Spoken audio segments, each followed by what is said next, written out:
അസ്സലാമു അലൈക്കും വറഹ്മത്തുള്ളാഹി വബറകാതുഹു. പ്രിയപ്പെട്ട സീഡ് കുടുംബാംഗങ്ങളെ, ആ മരംകൊത്തി ഏറെ ദുഃഖിതനായിരുന്നു. ഒരു ദിവസം ഒരു സൂഫി വര്യനെ കണ്ടെത്തി അദ്ദേഹത്തോട് മരംകൊത്തി തന്റെ സങ്കടങ്ങളെപ്പറ്റി പറഞ്ഞു. എനിക്കെന്താണ് നിലത്ത് കിടക്കുന്ന ചെറിയ ഉറുമ്പിനെയും പുഴുവിനെയും കൊത്തിത്തിന്നാൻ പറ്റാത്തത് എന്നതായിരുന്നു ആ സങ്കടം. സൂഫി വര്യൻ അതിനോട് പറഞ്ഞു, അവയെ കഴിക്കാൻ പാകത്തിനല്ല നിന്റെ ചുണ്ട് സർവശക്തനായ പടച്ചതമ്പുരാൻ നിർമ്മിച്ചിരിക്കുന്നത് എന്ന്. പകരം മരത്തിന്റെ പൊത്തിലിരിക്കുന്ന പ്രാണികളെയും മറ്റും തിന്നാനാണ് നിന്റെ ഈ ചുണ്ടുകൾ എന്ന്. ഇത് കേട്ട് തൊട്ടടുത്തുണ്ടായിരുന്ന താത്ത ചോദിച്ചു, എന്റെ ചുണ്ട് വളഞ്ഞിരിക്കുന്നതുകൊണ്ട് എനിക്ക് നിലത്തുള്ളവയെയും മരപ്പൊത്തിലുള്ളവയെയും തിന്നാൻ കഴിയുന്നില്ല എന്ന്. സൂഫിവര്യൻ പറഞ്ഞു, നിന്റെ ചുണ്ടുകൾ നല്ല പഴങ്ങൾ മാത്രം കഴിക്കാനുള്ളവയാണ്. ഇത് കേട്ട കുയിൽ തന്റെ പരിഭവം അദ്ദേഹത്തോട് പറഞ്ഞു. മരംകൊത്തിയുടെ ചുണ്ടോ തത്തയുടെ ഭംഗിയോ എനിക്കില്ല എന്നായിരുന്നു അതിന്റെ സങ്കടം.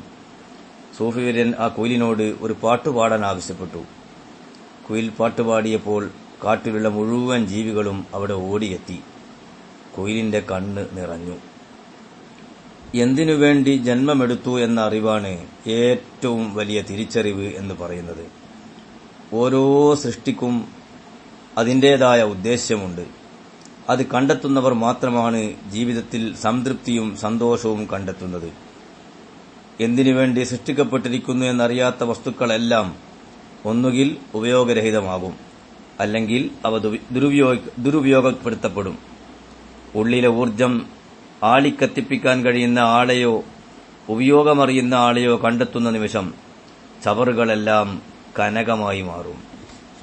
ഒരു കൊച്ചു ചെടിയെന്തിനാണ് വൻ മരത്തെ നോക്കി നെടുവീർപ്പിടുന്നത്? ഒരു കുഞ്ഞു മലയെന്തിനാണ് കൊടുമുടിയെ നോക്കി നെടുവീർപ്പിടുന്നത്?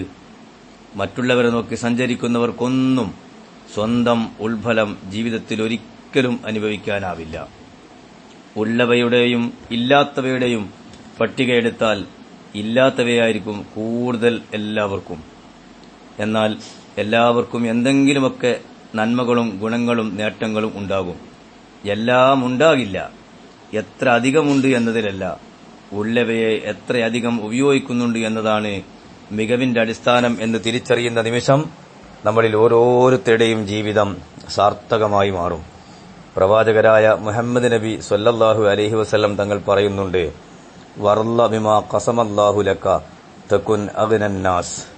അല്ലാഹു നിനക്ക് നൽകിയതിൽ നീ സംതൃപ്തനാകുന്ന ആ നിമിഷം ലോകത്തിലെ ഏറ്റവും സമ്പന്നനായ ഒരാൾക്ക് സമാനനായി നീ മാറിത്തീരും എന്ന്.